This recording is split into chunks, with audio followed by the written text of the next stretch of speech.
students, good morning. Today I am going to teach you EVS lesson 6. Half part मैंने आपको कल समझाया था, आज मैं हाफ पार्ट समझा रही हूँ. ओके, कल मैंने आपको क्या बताया था, थोड़ा सा रिवीजन कर लेते हैं.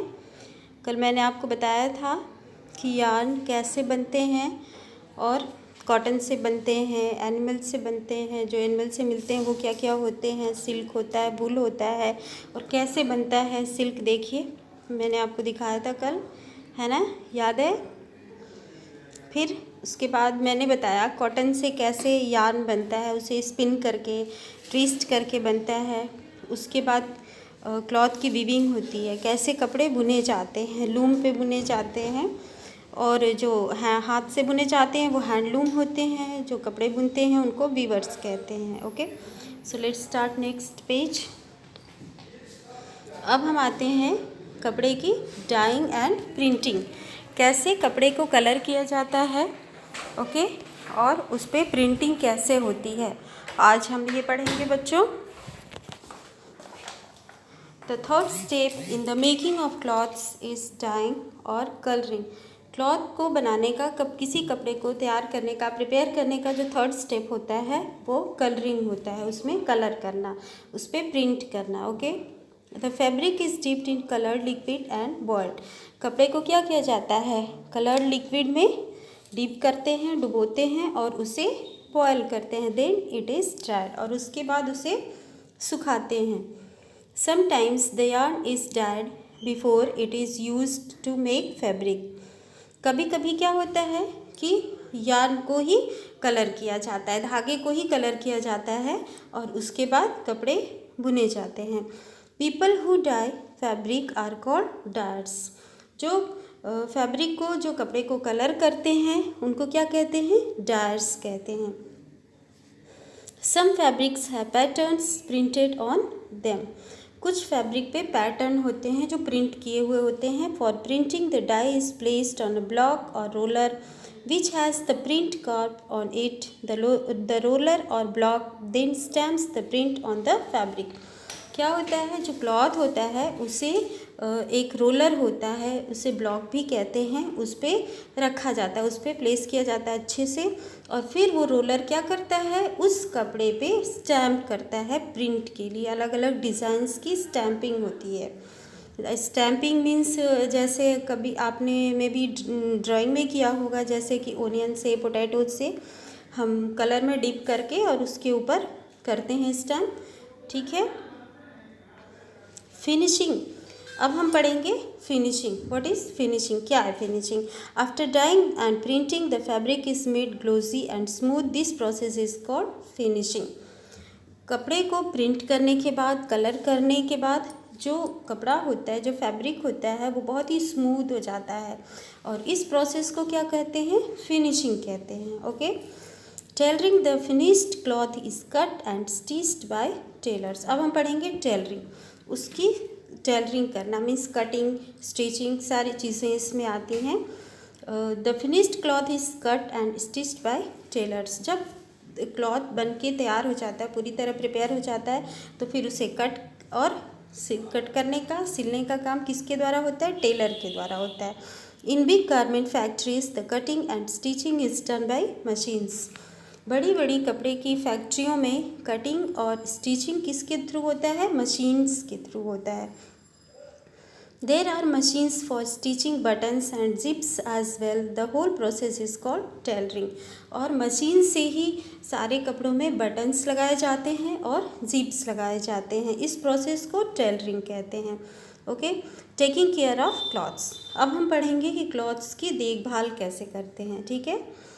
Many people work hard to make sure that the clothes you wear are good. कुछ लोग जो हैं, जो कपड़े पहनते हैं उसे अच्छा दिखाने के लिए, उसके लिए बहुत ही हार्ड वर्क करते हैं और ये श्योर रहते हैं कि जो कपड़े वो पहने हैं वो अच्छे दिख रहे हैं. But if you do not take care of them they will get spoiled. Washing clothes is the first step in taking care of clothes.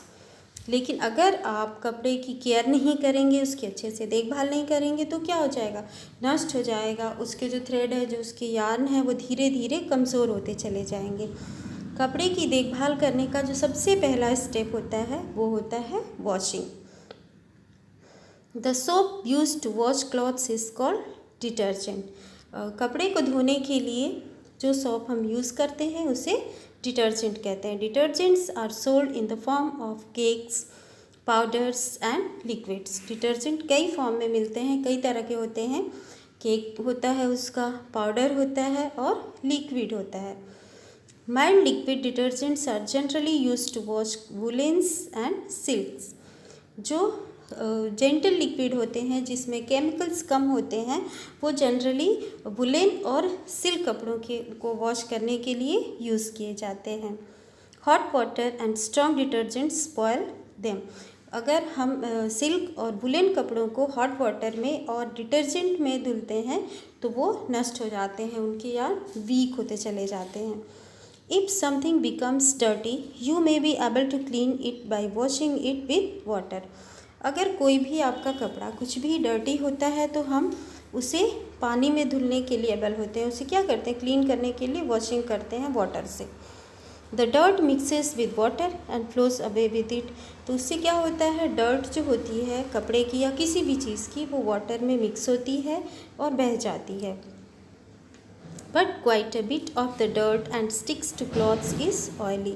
लेकिन कुछ डर्ट जो है अगर हम सिर्फ वाटर से ही वॉश करते हैं तो ऐसी कंडीशन में क्या होता है, थोड़ी बहुत डर्ट उस कपड़े में रह जाती है और बाद में वो ऑयली हो जाती है। Since water and oil do not mix, oily dirt does not mix with water. क्यों? क्योंकि जो ऑयली डर्ट होती है वो वाटर में मिक्स नहीं होती है। When a detergent is added to water it loosens the dirt and helps to mix it with water. अगर हम वाटर में डिटर्जेंट को ऐड करते हैं, उसमें मिक्स करते हैं और फिर उसमें कपड़े को हम धुलते हैं तो क्या होता है, so you get a cleaner wash with the detergent. तो इससे क्या होगा, हमें डिटर्जेंट से एक अच्छा, एक बहुत ही साफ़ सुथरा वॉश हमें मिलेगा, कपड़ा बहुत अच्छे से वॉश होगा। ओके, आइए देखते हैं, एक छोटी सी एक्टिविटी है। pour a tablespoon of oil into half a glass of water. The oil will float on the water. It will not mix with the water even if you stir with a spoon. क्या करना है आपको, half glass water लेना है, उसमें 1 table spoon 1 चम्मच oil डालिए। ठीक है, आपको क्या दिखेगा, ऑयल जो है वो वाटर पे तैरने लगेगा, पानी के ऊपर वो तैरना स्टार्ट कर देगा। उसे आप स्पून से मिक्स करेंगे, उसके बाद भी वो तैरता रहेगा। Now pour some liquid detergent into the glass and stir again. This time the oil will mix with the water. उसके बाद क्या करना है, आपको डिटर्जेंट लेना है, लिक्विड डिटर्जेंट, और उसी पानी में डालना है जिसमें आपने ऑयल डाला हुआ है।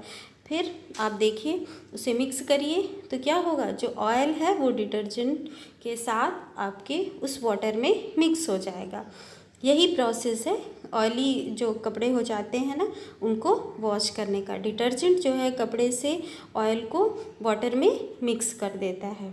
You can see in this picture, देखिए यहाँ पे क्या है, एक ग्लास है, उसमें वाटर है जिसमें ऑयल उसमें तैर रहा है, और इस ग्लास में देखिए यहाँ पे डिटर्जेंट मिला हुआ है और इसमें ऑयल कहीं भी नहीं दिख रहा है। ओके, अब हम आते हैं, क्या पढ़ेंगे, ड्राई क्लीनिंग, कपड़े की dry cleaning. What is dry cleaning, क्या होती है, कैसे होती है। Some clothes get spoil if they are washed with water and detergents. कुछ कपड़े जो होते हैं अगर हम वाटर और डिटर्जेंट से वॉश करते हैं तो वो नष्ट हो जाते हैं, कमज़ोर हो जाते हैं, फट जाते हैं। दे में लॉस कलर और शाइन और दे में श्रिंक।